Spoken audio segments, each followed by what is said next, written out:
In the last episode, we talked about what happens on PPC is and why it is essential for your Amazon business. If you followed my challenge, you have already optimized your product listing. Great start. A polished listing is the foundation of every successful PPC campaign. And now you are ready to take the next step. Today I'm going to show you how to set up your first sponsor product campaigns and explain the key settings you need to know. Before jumping into the campaign manager, let's quickly understand the hierarchy of Amazon ads. This helps you see how everything fits together. So here is the hierarchy.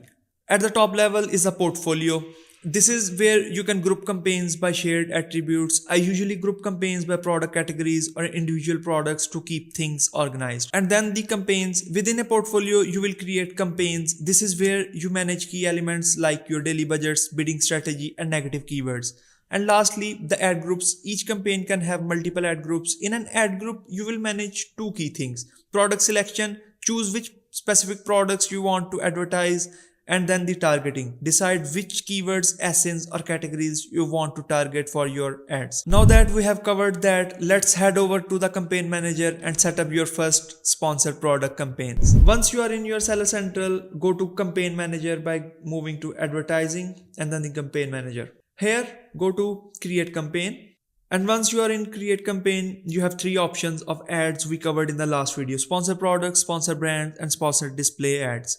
For this example, we will be going through sponsor products. Click continue.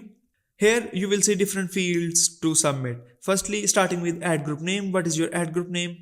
For this example, I will go with ad group 1, but I will highly recommend you to name it properly for the later optimizations.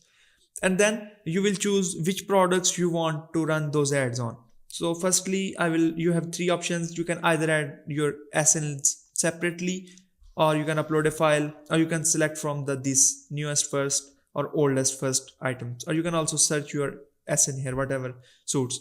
For this example purposes, I will be just setting up ads for this jeans. Okay, now we have two targeting options. Let's quickly cover the difference between auto and manual targeting. In an auto campaign, Amazon handles the targeting for you. It decides which keywords and products to show your ad for based on your product content, like your title, description, and bullet points. This makes it super easy to set up because you do not have to choose the keywords yourself, but you do not have much control over where your money goes. On the other hand, with this manual campaign, you control everything. You choose which keyword to target, you set the bids, and you control the strategy. Sure, it takes more effort, but you get to decide where to go and how fast to drive. Now that we know the difference, let's choose manual targeting for this example. Within manual targeting, you have two options: keyword targeting or product targeting. Within keyword targeted, you can target different keywords like men's jeans or jeans for men. And in the product targeting, you can choose specific products, categories, brand, or other products, competitor products feature to target your ads.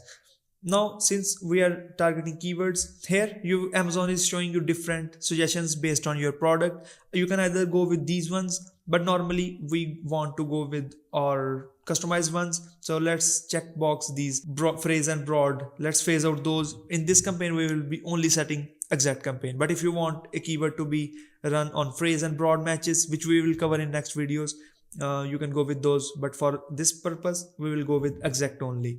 Here, let's cross this one out. Let's type few keywords. Amazon will also give you suggestions here. For example, men jeans here.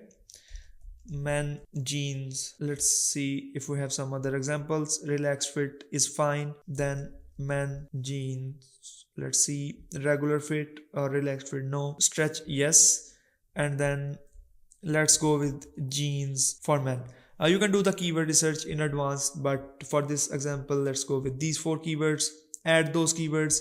Now let's select the bids. So bid is how much you want to pay Amazon to show your product on this specific keyword. Amazon gives you suggested bid, lower end of the bid, and higher end of the bid. So suggested bid is Amazon's suggestion to you, like bid $0.62 so that you can have enough impressions. But you can also go around with your own choice of bids. Like for example, if you are tight on budgets, you can go with the lower end of the bid, 0.41, 0.42, 0.45. If you have some budgets and want to rank on this keyword, you can go with the higher end of the bid, 0.72, or even 10 cents above that.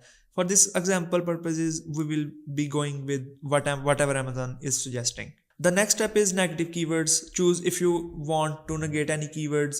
No, we do not want this as of now. We will be covering negative keywords in a separate video. And then choose the campaign bidding strategy. If you go with dynamic bids up and down, Amazon will increase or raise your bids by 100%.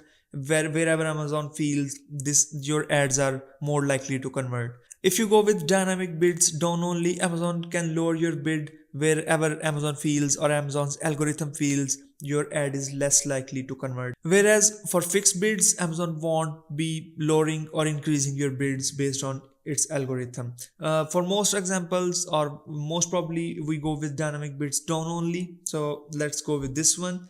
Then bidding adjustment. Do you want your bids to be increased on a specific placement? Normally, top of search is the best performing placement, so you can raise your bids by 10-20%.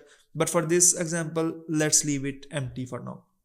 Now choose a relevant campaign name. It is very important to name your campaigns well. I have built an ebook that you can access by following the link in the description, so you know how to name your campaigns well. But for this example, let's go with whatever Amazon is suggesting, or you can go with something more descriptive: campaign, SN, sponsor product, and some sequence like this. More insights on this in the ebook. Now choose a portfolio as we covered earlier, where you want to group your products.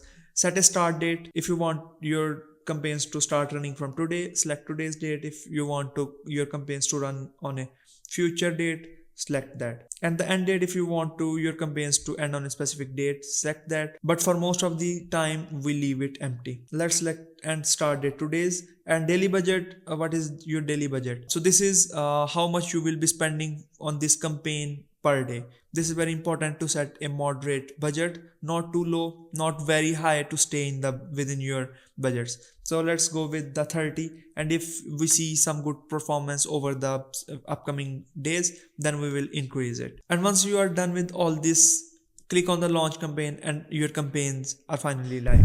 Once your campaign is live, it is important to let it gather enough data before making any major changes. Typically, you should run your campaigns for at least 5 to 7 days before you start analyzing performance metrics like impressions, clicks, and conversions. We will dive deeper into how to monitor performance and optimize your campaigns in an upcoming video. For now, focus on getting your campaigns live and letting it run without interruptions. So there you have it, a step-by-step guide to setting up your first campaign. Now here is my challenge for you. Go set up a small manual campaign this week. Start with 5 to 10 keywords, set a reasonable daily budget around $20 to $30, and keep an eye on your performance. And do not forget to subscribe and hit the bell so you do not miss next week's episode, where we will be diving into Amazon PPC metrics, how to track your campaign performance and understand what is working. Stay focused, keep pushing forward, and I will see you in the next video.